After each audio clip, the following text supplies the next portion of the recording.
He is the Managing Director and CEO of Invest India. Invest India is National Investment Promotion and Facilitation Agency promoted by the Government of India. Invest India is also the execution agency for Startup India and the Prime Minister's Science and Technology Initiative. In his professional career of over 3 decades, Mr. Bagla has worked with World Bank, Citibank, private equity firms, having responsibilities across Europe, Africa, and Asia.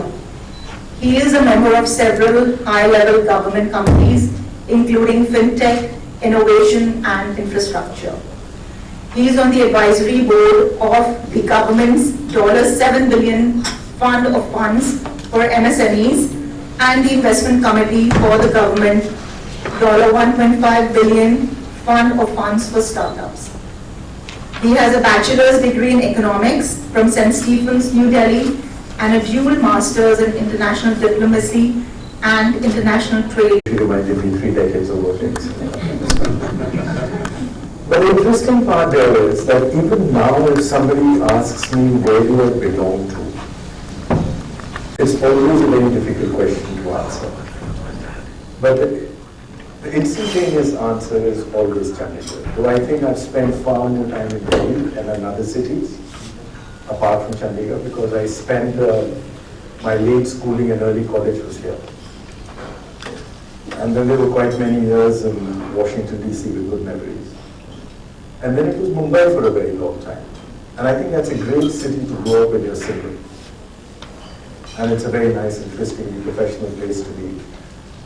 But out of all those, I still somehow feel that a belonging, if there is one, it is Chandigarh. And if I have to explain what that belonging is, why I'm speaking a little longer, because you'll ask me too many questions, and I may not have the answers. This is Supriya. But the fact remains is that the concept of relationships, which you picked up in Chandigarh from a smaller town, was far more different than what I experienced with others even when I was in Delhi, in my college and elsewhere.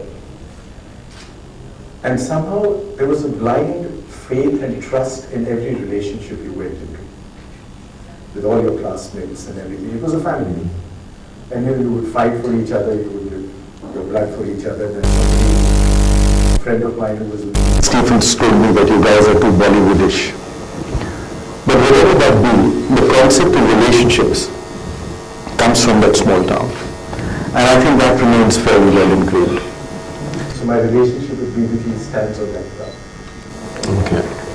Thanks. That's, yeah, it's a different take. I wouldn't have known that.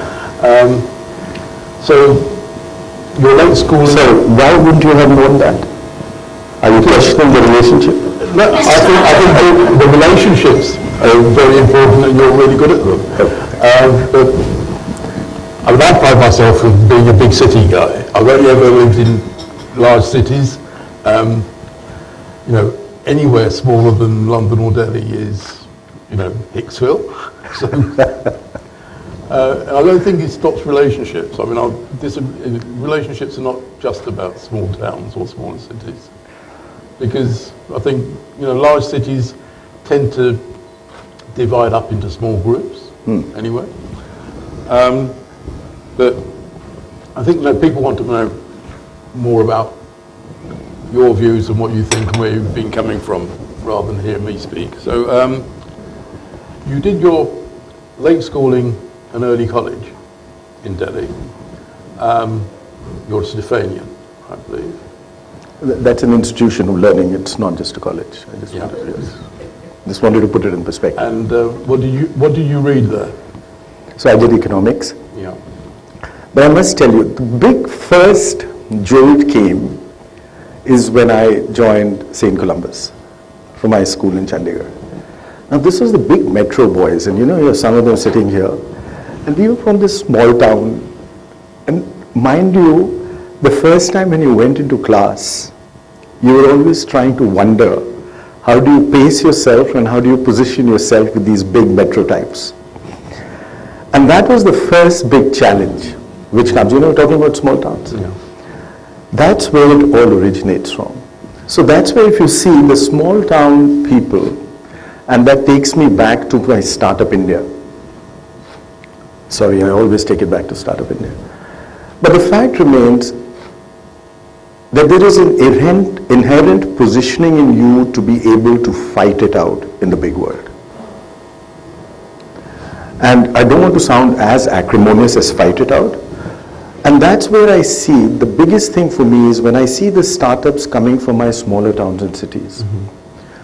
In fact, half of my startups today, Rhiannon, you know this statistic because the last time when we were on a webinar together, I put it out, is from tier 2 and tier 3 cities of India. And the way they structure their business models, you know, also some of the big IPOs which you've just seen, which are happening now, of these startups, these are small town boys, each one of them. And you would have seen that the teams they built were based on very strong relationship links. These were not just teams which got together because there was a structural construct which had to be brought in that I'm good in marketing, you're good in finance, and do it. They started off with good, strong personal relationships. And somehow, and this is always a question which is out there in the professional world, because to a professional world they would not believe that that's the way to structure a company and that's the way to structure an entity.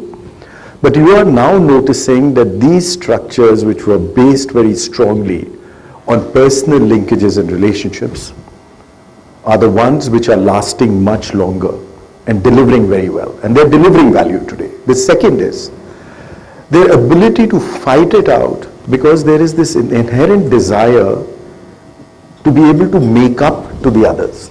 You know, you have a lot of advantages which you miss out on when you're in a metro. You're a big boy, big city boy, no Kalyan, so you would know about it.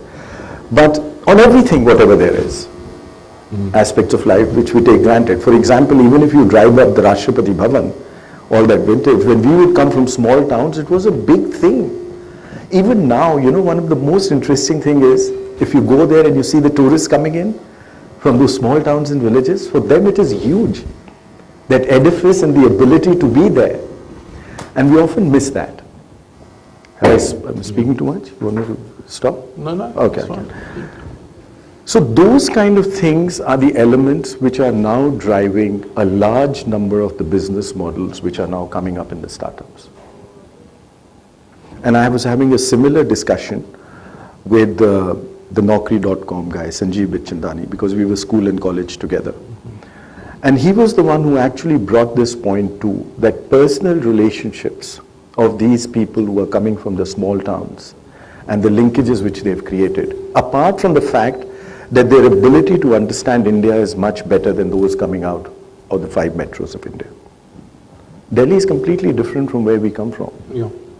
You know, so those things are changing enormously, and I think those were the things which constituted a large part of one's own growing up and value system, which happened. Stephens was interesting. You know, you're suddenly at the bottom end of the class because everybody there is a star, and before you get there, you think you are one, and that is a great leveler. I was just seeing the cutoff for Stephens admission in economics this year is 100%. It's insane, you know. But it was fairly as brutal even when we were trying to be there. And I remember I was awful in math. So in my first year, I got 29 out of 50. And I had Rajat Kathuria, who heads ICRIAR, who got 32 out of 50, and he wanted to repeat it. I said, there's no way I'm going to repeat it because it's going to go down to 20. It can't be higher than that. But that class was really right up there. You know, we were just in New York last week when the Prime Minister was there, and I had dinner with 2 of them. And I was just sharing that with some of my colleagues in the office. We were just reminiscing about how life has taken all of us middle-class boys into a different world. One of them runs his own fund, which is a $7 billion fund. And the other one's a celebrated professor. He was the head of Michigan Strategy School, Michigan University, and now in Cornell, and now in the Hall of Fame. So that was a very interesting experience, but I would not say it was the happiest phase of my life. Okay. because it was too intellectual. And I didn't think I could fit in there very well. But after that, it obviously took me to DC. That was a bit of a leveler, and that was fun. So, compare and contrast. I mean, why Washington in the first place? Why were you?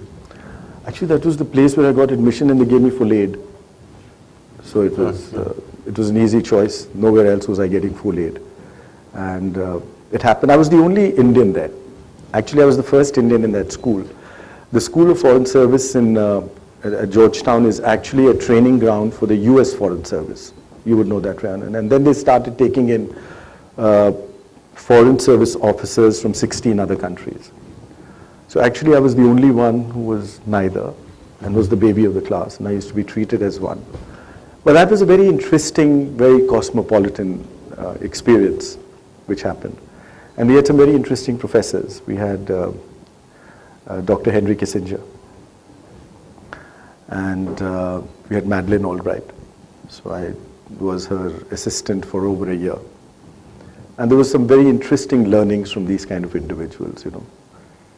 So I do remember asking Dr. Kissinger that, how should I address you after you finish? Should I still call you Professor, or should I call you Mr. Secretary? He said, your lordship will do. So I said, fine, I remember that. And in his office, there was this map behind him. It was a big map of Boston, and then it said the rest of the world.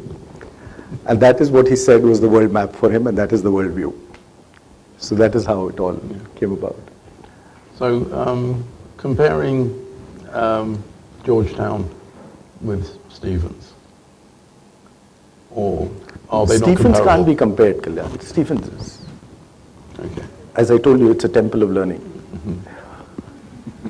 Well, you can't ask anyone from Stephens to compare it with anything else. Okay. So after Georgetown, What happened? the real world, a job? So what happened after Georgetown was, thanks to a recommendation from Madeleine, I got a job at the World Bank. That was very staid and boring. You know, World Bank is one, extremely bureaucratic. That's my view on it. And two is, you're far removed from what you do to what you think there will be an impact of what you're trying to do.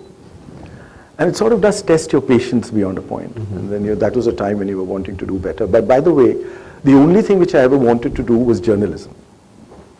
And that's what I trained myself. Yeah. I took some journalism courses. And I interviewed after Georgetown for journalism. The only place which gave me an interview was the Boston Globe. And I remember the editor telling me that you'll have to sit on the desk, we won't set you out of the field because we don't understand your accent. And that's true. You know, I mean, I'm taking you back to the 80s, and that was a long time. And so I did the World Bank and then came back to India, and my first job in India was India Today. And I remember my first day, I had to write the obituary for Jagjeevan Ram. Jagjeevan Ram had just passed on. Dilip Bob was my editor at that time. Indrajit Badwar was the editor, Dilip Bob. He made me do that story 27 times. And it was just about 600 words. So that was completely, you think that you will actually do it and you have to redo it. So that was short-lived, and that time India Today used to be a fortnightly, so it wasn't that exciting. Then joined Sunday. Have you heard of Sunday? Yeah. Not many of you would have heard it, right? You heard of Sunday? Remember, it used to be a great weekly at one point of time. It actually had overtaken India Today. And I was on the political beat for North Block. And my first interview was with Mr. Chidambaram.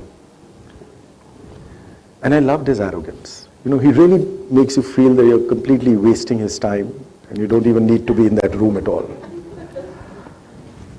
And that wasn't learning by itself. The second time I got this one was, first it used to be Dr. Kissinger, that every time you entered his office it was like, you don't believe to be on the earth. And then it was him. And he had just come up with it setting up Invest India. And we started this in 2015 when the Prime Minister came. He wanted this agency to be set up. I just wanted it to be, as a workplace, a replica of what I did when I was in City.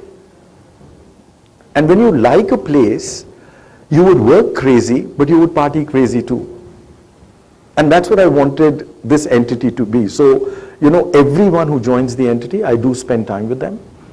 And the only thing which I look for is that fit with the rest of the team, with each one of them. Obviously, the workload for them is much more than we had, so none of them have that partying part. I really feel bad for them, really, my apologies. But that I thought was a very critical aspect. I think, so you're back to relationships. Relationships driving successful organizations. And small town. That's- And Chandigarh. Right. Complete rewinding it to that. It comes down to that, and that's where we saw city at that time used to be a fun place to be. And then happened 3i. So 3i happened, this is what I'm talking to you sometime in the late 80s. And 3i happened in 2007. So that was interesting. Two of us from city decided that we wanted to set up a fund. And 2006 we started this. 2007 is when the exciting things happened in the financial world, you recollect. And that's when we were out looking for funding for ourselves. We were looking to do an infrastructure fund. So 3i was the one which anchored us with the first $250 million, and then we got another $700 odd million from others. And we in fact invested only, and the Krishnapatnam port, which is now the most modern port of India. That was an interesting experience. And working with 3i was a much more interesting experience because, explaining to them how India works used to be very interesting. So, I mean, do you think part of that was because Citibank was in the market where it had competitors? 3i at that time in India, did it really have anyone that was effectively doing the same sort of things? no. So we were the first infrastructure fund. But what was interesting of 3i had put some of its money into all kinds of interesting things into media. Some Nimbus, anybody of you remember Nimbus? Nimbus, Ranan, it was all the cricket. They had the rights to the cricket and several other things. So the biggest funder for that was 3i. They lost all that money. Then they invested money in one of these out-of-home, these hoardings, the largest hoarding company. So they invested a lot in media and they lost on that side of the business a lot. So that's when they sort of contracted from that side of the business. Obviously infrastructure had to stay because, and I think that fund is now towards the end of its winding up. And this is the time when they're going to be selling it back. It was interesting. It was a totally different life. So you see what happens in Citibank, you're on the sell side. You're always selling, you're in the sell mode. And suddenly in the moment you move into fund, the government likes to control. Yeah. Everything has to be controlled. Whatever they can. I mean, even if you have to, I remember when we were setting it up, one of the senior officials got down that what cars will be hired when you hire them. We need the models of those cars. It had gone down to that level, and here I was trying to explain to them that let's have a larger discussion on how we want to create this organization. We were lucky that in the present government context, there's a lot of freedom which is being given to entities. I can say one thing, till now, and today we are employers of choice. So the organization gets about 500 applications per position. And the only place where we send out our postings are to the IMs and the IITs, their internal groups. So we do get the best. And I must also add that we are now globally, and this was mentioned to us by Wharton, single largest contributor to Ivy Leagues and Cambridge and Oxford as a single entity. So what do I explain by that? So if you look at BCG India, not just as an example, not BCG globally as India or anywhere else. So it could be BCG US, BCG India or McKinsey US. As a single entity, I'm the single largest in the past 3 years where our people have gone to all these places and most of them with aid. So be it Stanford, Harvard or wherever that be. That was a very interesting thing which has come up is that we've not had a single person in this organization which has been because somebody pushed for them to come in. And in a government place, it is rarely tough. The other interesting thing in a government organization, whenever you're working otherwise in a private place, you know who your boss is. And you know who the stakeholder is. So you know where direction you have to head and what you got to do. The challenge here is everyone is a stakeholder. And everyone has the power to get you out and close the organization. So it could be a member of the parliament who will walk in, or it could be just any other individual who will walk into the office. And you got to do the same song dance sequence. But one very interesting thing was we never got interference. We've had cases where people have suggested that could you look at this resume and things like that. But this team has had the sanctity and they decide. So it's for the team to decide. Second interesting thing, which Wharton pointed out to us again. By the way, they're doing a case study on us also. And so is INSEAD. I'm showing off a bit. That this is probably the only organization they have come across in the world which does not have a single career employee. So let me explain that. If it's a promoter-driven, even if you're a startup, the promoter is a career employee. He's there for as long, or in any other organization like yours, you're there. Everyone here is 5 years. That's it. There's no one who's a career employee in this organization. You can wind it up in 24 hours. That's a scary thing to think of. Does it make a difference to, obviously it makes a difference to the culture. Does it make a difference to the results that the organization comes up with, do you think? So I'll tell you what, we are in the very embryonic stage of coming. Just now it's driven by passion. Each one of them has taken pay cuts of anywhere between 7 to 90% to come, because they've all come from places like yours. You guys obviously have deep pockets. But this is completely driven by passion because they want to make it happen. They want to show a new India. That's what I'm seeing. I still remember we had the Russian Prime Minister walk into our office. This was just before COVID. And he said, this is the first time I'm seeing Modi's new India, starting from everything. So it was very nice, and it's also fun when you're creating something new. When you're going to decide that which should be the fragrance in the diffuser in the pathway today. By the way, there was a research study done on that in the organization as to which diffuser fragrance, especially in the restrooms, is the best in Delhi. You want to take it? Well, it's going to be less dangerous. No, we picked it up from somewhere after that study was done. Do you want to take a call? Which hotel, and you know what used to happen? So we had investors who were visiting us, so this was a question which we put to them. Which hotel do you think rated the highest on the diffuser fragrance in their restroom? I'm sorry to bring down this conversation to this level, but... Oberoi, yeah. Anybody else?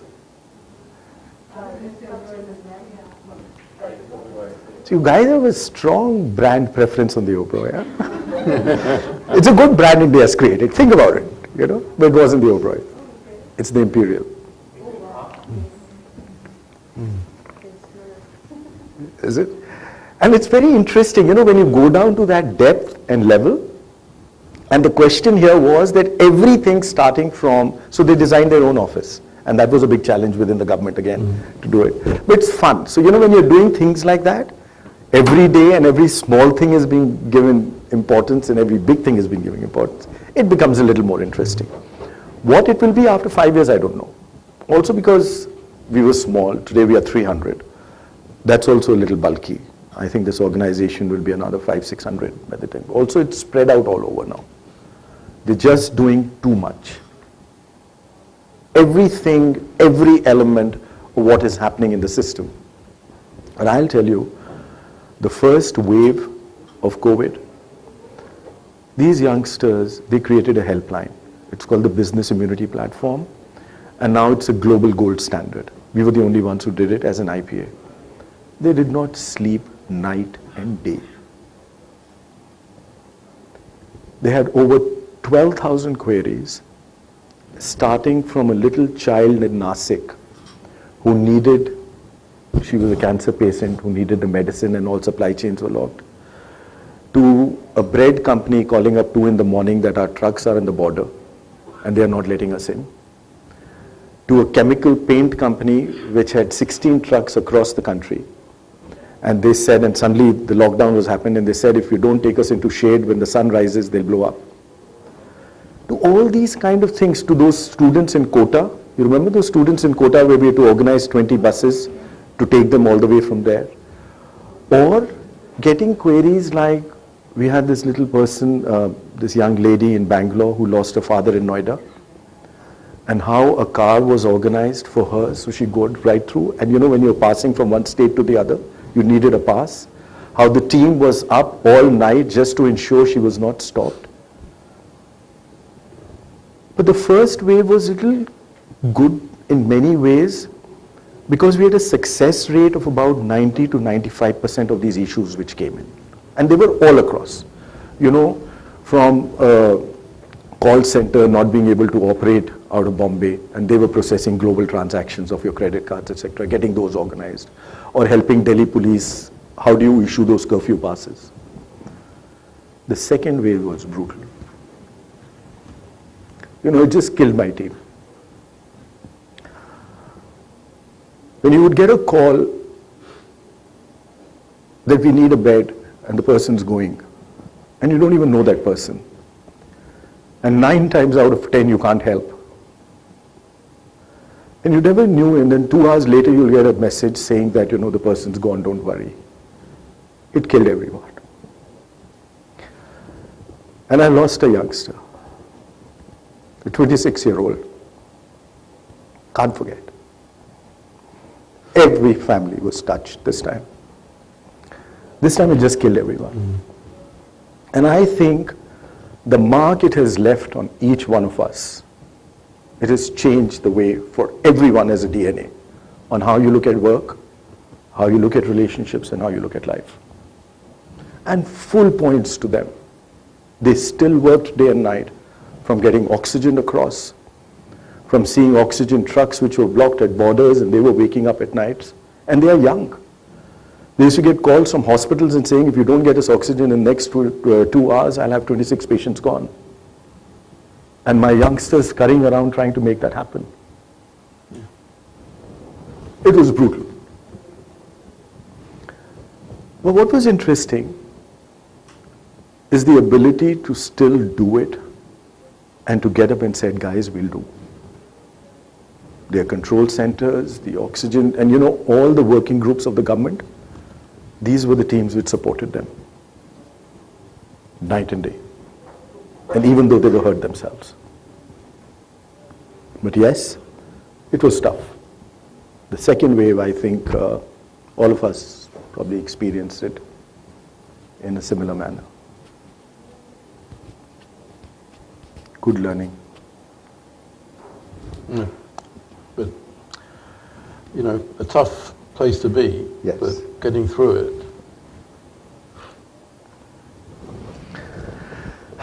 Yeah, but it brought the team much closer. You know, and what was interesting, so we had a lot of people who would leave us. When the first wave started, they all called back and said, we are joining you. They didn't take a single penny because the team was working round the clock, non-stop. We had 16 sub-teams. One creating masks, one creating ventilators, one creating curfew masks, passes. Poor Shruti, she was running around trying to explain to different parts of the government that what is essential services, you know, basic things like that. And there are new things which get added to an essential service. You would never realize that a rubber band is essential service, right? It's not in the list of essential services. And at that time it said that if it's an essential service, the truck will be allowed. But if you didn't have that rubber band, you couldn't make the mask. So this was, I mean, Shruti was leading that team, and I still remember every day that new things had to be added, and then you had to explain that to the state governments and everyone because you needed to get it all going. I remember just to get that little girl her cancer medicine, which had to happen from some 400 miles away, opening that thing, getting a guy to run with that medicine, a motorcyclist, then a car, and then getting it. There were a total of 176 calls made. So it was, we had 17 sub-teams. Ventilators, they picked up the startups, got them attached to bigger companies like the automobile companies. All that was happening. We had a separate logistics team trying to organize aircrafts. We had to pick something from China, we can pick up something. You know, when you wear your mask, there's a layer inside. Now that layer, the chemical for that is not made in India. And it was impossible to get it because you have to get it from Singapore or China. China, everything was blocked. Singapore, we were trying because you don't have aircrafts at that point of time. Now, if you get an aircraft, you need to get the full load going. So they were working on getting loads onto that aircraft. How do you make that happen? The second wave, I think they were working very actively on getting new hospital beds, getting oxygen to the right places, medicines, and then trying to get the donors and getting all that going. So yes, eventually look at it as a country, and you know, we often forget that. I was just talking about it the other day. Even in the worst lockdown in human history, by the way, we are a very self-critical society, which is good. But in some ways, at times, we go a little off. In 18 months, you gave free food, 60 million tons of it, to 800 million people. You've done 800 million vaccines, right? So far. You know, you often forget when we started the lockdown on the 26th of March. On the 27th of March, there were only 2 places in Delhi which were doing an RT-PCR test. And they could only do 150 a day. That's it. We did not have a single PPE in India. 27th July. You had more PPEs which you exported to the other parts of the world, including Europe and the US. Everything was changed, business models were pivoted, small startups came up with solutions, big companies were brought in, they were nimble and they were executed at this pace. And even during this lockdown, I was just seeing the statistics, 50 million households got a new drinking water tap. That didn't just mean that the tap was put in there. You know, you need to put a line, you need to put meters and everything, all in the midst of a lockdown. It's unbelievable.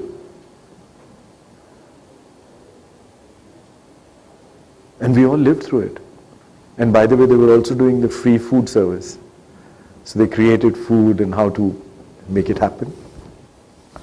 It's a fascinating experience. I think another few years when we look back on how a society can get together at a time when the worst enemy is everyone else except you.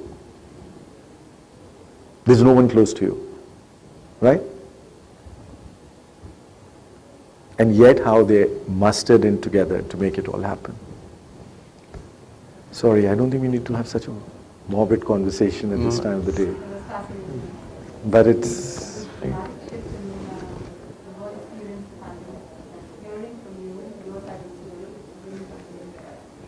You should hear it from them, this team. You know, my belief in what the youth here can do and what they will is unimaginable after that. How do you see that experience and expertise being put to use going forward? The basic thing, Kalyan, which is what we miss out, is a faith and a trust that we can do it. That's it. To my mind, if you ask me, the biggest thing which has happened in India, one, I firmly believe we are at one of the most defining inflection points in our history ever, where India is concerned now. Okay? And I've always been saying it.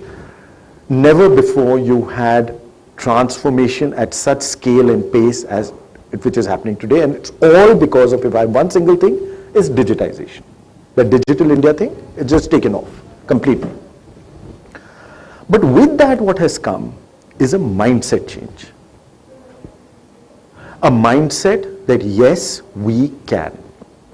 And it's not just an election slogan which we may have picked up from somewhere else. But that's what I see in all of them, and a confidence. Everything has a solution. We did not. Yeah. My generation did not. This generation does. And you're seeing that in the private sector, in the startups, in the established companies. This in is a societal government. change, It's Kalyan. right across. This is a societal change. I don't know if you've been looking at the matrimonial ads. That's a question for you, Kalyan. No, Oh, fine. Thanks. no, I'm not. Okay. The reason why I say that, you must. I remember when we had joined Citi and we had to go in higher, and Citi at that time was an employer of choice. I'm talking of the 80s and the 90s. You would believe that. So we would go to IIM Ahmedabad. We would take 10, 20. So we'd go one day before. It's called day one. Okay? And that's when the good students are out there. You would make an offer to the top 20. All those 20 would accept, and it's done. Today, last year, IIM Ahmedabad class, of the top 100, only 16 joined a corporate. The rest did their own startups. Now, why I was talking about your matrimonial ads, and so not your, I mean, looking at a matrimonial ad, is today there are matrimonial ads stating that if I'm doing a startup. Why do I bring this to you? I remember January 2016 when Prime Minister was going to launch Startup India. So we were doing the briefing points. And one of the things we'd written, head of 3i, so he was in town. And the Indian restaurant at the Oberoi is on the first floor, right? So when you enter, the sea is right in front, and the kitchen is on your left. So I remember a table was booked for us at 9. We reached there at 9:15. Michael was late because I think he couldn't get his tie right. And we walked in, and the lady told us that that table's gone, but we're getting you a table right next to the kitchen door. And I was grumbling about it. And I remember when we walked there, the guy from Yes Bank, our friend, he waved up to me because he had got that table, and he said, sorry, if you don't mind, we can continue. I said, yeah, that's okay. So Michael and I here, we were sitting right next to the kitchen door. And then we heard some noise and things. So we heard some bullets being fired. I didn't think it was a bullet. So Michael said, do you think something dangerous? I said, no, don't worry about it. The Indian wedding keeps happening. Became a little closer. So I said, don't worry, they're just passing through. So it's a wedding thing, they're a little more excited. Suddenly what happened, the glass door crashed and there was firing right through. And the first table to go was that table which was booked for us. I saw two of them and they were just spraying. It was right next to the kitchen door. So I held Michael by the hand and I said, Michael, let's run. And we didn't know what to do, so we just ran through the kitchen door. And I remember there was these big fridges and Michael said, should we hide behind them? I said, Michael, let's just run. We came to another flap door. We got out. There were steps going down and steps going up. I said, let's run up to my room. I was on the 12th floor. So we ran up and Michael was on the 16th. So we went to our room. I was there and I had no idea what was happening by then. We just heard, nobody knew that this was there. We switched on the TV. This was about 9:40. 10:30 it was saying gang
to the top floor, killed 2 of them, brought 4 of them down, and they were in the room next to mine.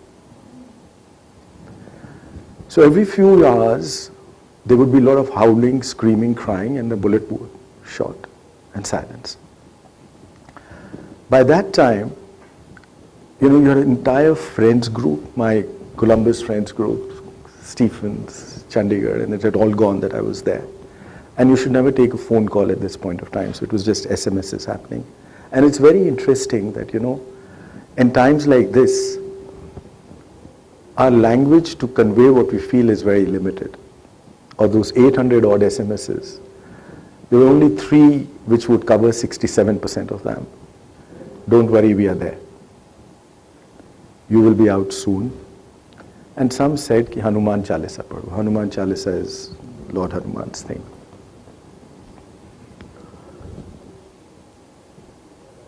This continued happening for a while. Thursday night, Thursday afternoon, if you recollect, they set fire to the room next door. Because by that time, the NSG had moved in, the National Security Guards.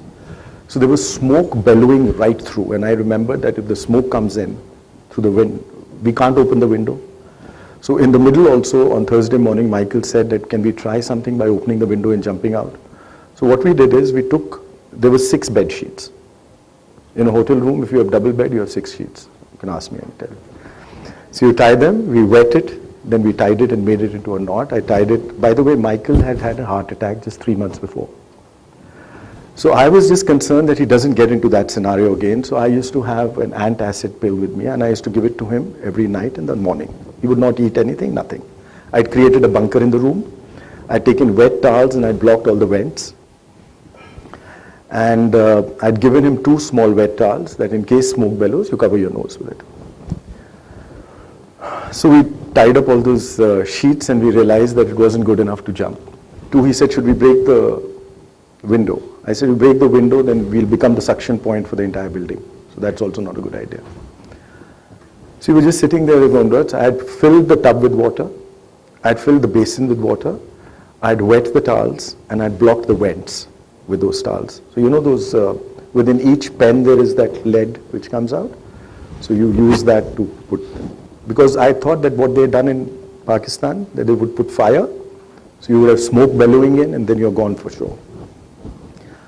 And I used to give him an antacid pill every evening, Michael, because he just had that heart attack, so I never knew what was going to happen. What used to happen is every 3-4 hours you'll hear a bullet. So before that there'll be a lot of crying, and then they'll be silent. This continued. Thursday night we were sure we won't walk out alive. There's nothing at all. Thursday night there was a lot of firing, this, that, etc.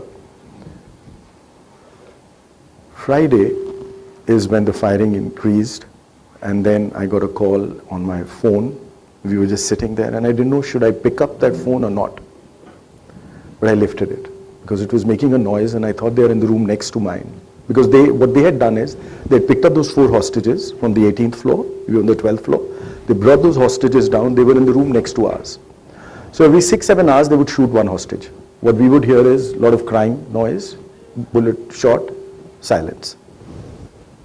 We didn't know how many were there, what was happening.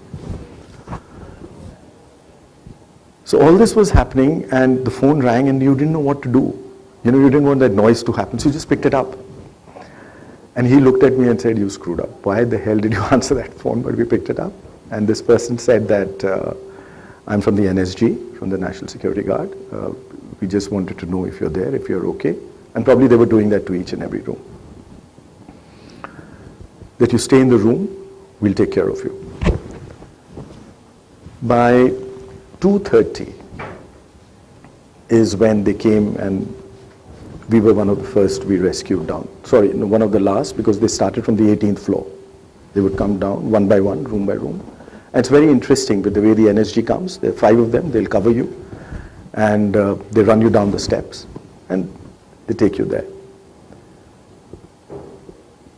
What was the most interesting thing about that entire experience is that it takes you to a completely different edge in your mind. On Thursday, I was sure we will not be back out. I was 100% sure of that. if until then somebody asked me, what was the most defining point of your life, I didn't have one. Today, if you do, I do. And I remember when I landed in Delhi, I was coming down the aircraft, and my two boys came running up to me. We didn't want anything else in life.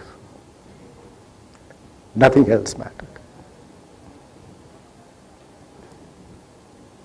And that was the time when you realize that the fragility of life and how it takes you is totally very different. And it's so fragile because I still remember when we were running down those steps, these guys had given us cover and we were not taking down the lift. And I asked this NSG guy, I said, have you had anything to eat? He said, "Sir, not yet. We'll put you to safety and then we'll do." This was going on for 3 days and nights. But it completely changes life for you. Totally. And I remember after that, Michael was flown back. He was working for 3i and he became the chairman of 3i and he was a minister. He couldn't eat for 3 months. The entire inside had blisters because there was so much acidity which had come up. We couldn't eat anything for those 3 days. I used to try and give him a biscuit or a cup of tea. He could not take anything. I was worried that he had a heart attack, that what would it happen later. But one of the best things of an experience like that, it changes your mindset completely of what life is all about. It brings you down to the very basics. And you suddenly realize that you have a lot of friends. I remember my entire school crowd, which was in Delhi, which was in Chandigarh, which was in college, which was overseas, had reached out at that point of time, sending their SMSs and everything like that, you know. And we were sitting there preparing ourselves on whatever that could be done. But yes, things like that define you to a large extent. And that's when I decided that I will not work for money. So that's when private equity got over. Thank you for sharing that. No, Deepak. it's, That's very please.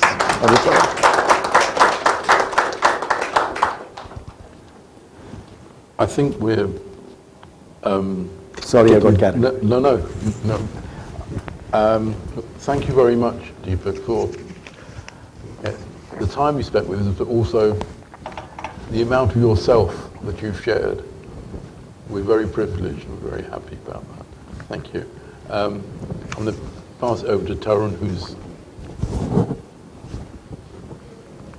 Shit, sorry guys. Get carried away. I know I'm taking too much time. No. We can go on listening to all, Yeah. Oh, please. such a great wealth of experience and your personal perspective. I hope nobody has to go through this experience. We're running short of time, or else we would have asked people to have their questions. But I'm sure we can extend it to the networking. I now call upon Tarun Singhal. He's the treasurer of British Business Group Delhi, to extend a small token of gratitude to Mr. Bagla and give his vote of thanks.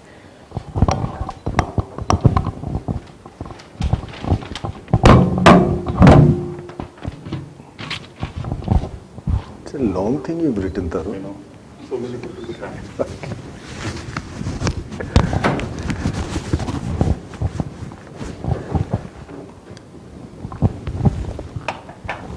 So while Ruchi is getting the souvenir, so once again, thank you, Mr. Bagla. Thank you, Kalyan. I think you've actually created a different kind of environment and energy in all of us. And I think what you went through, also what last 18 months have taught each one of us, is something which is remain grounded.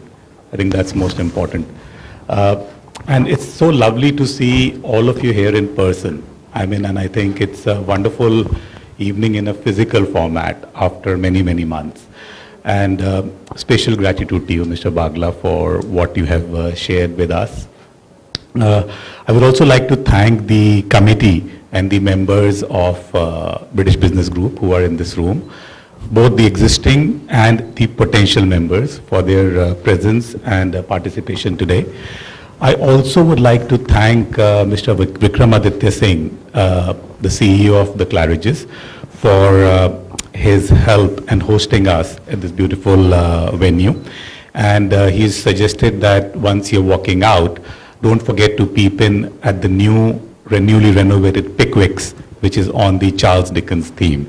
And finally, also, I would also like to thank our logistics partner, Hari Shankar, and his team for this. Last but not the least, this would not have been possible without Ruchi. So thank you so much, Ruchi, for everything. And also, please stay tuned for many of these series. I think Ruchi has some things planned every month or every 2 months. So we'll, depending on how scenario takes up, hybrid, partially hybrid, or in full physical format. And I think with this, we come to an end with a formal session. And let's have some informal networking drinks together. We have some very interesting people in the audience here. I can see dear friend Aparna here from British Airways. You can talk to her. I read that British Airways have inducted A380 recently, so you can tell everybody about that. We've got Sumit Gosai from Air Vistara, who can talk about his experience, and also you've launched your Paris flight recently, so you can tell people about that. We've got lawyers, we've got other people, and we've got dignitaries from the High Commission. I would also want each one of you to please give a big round of applause for Mr. Bagla and Mr. Bose.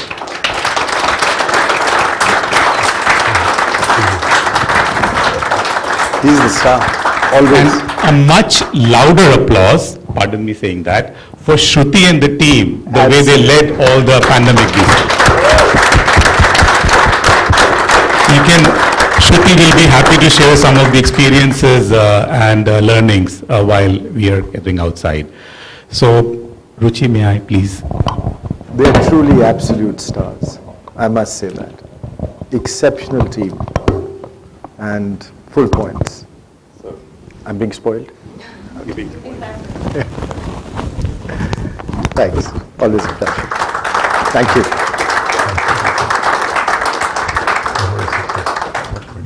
You guys are obviously on a high budget these days. In our times, we could never try these things. But thank you very much, truly. So, thanks for being so patient. The bar is open, and please. Very treasured. Really wonderful. Please, right here. Why don't you both come? No, please do. Why don't you come here? Come, Shruti. Come, both of you, please. Join us. Why are you standing there? You are the star. Come. Come right in. Come this side.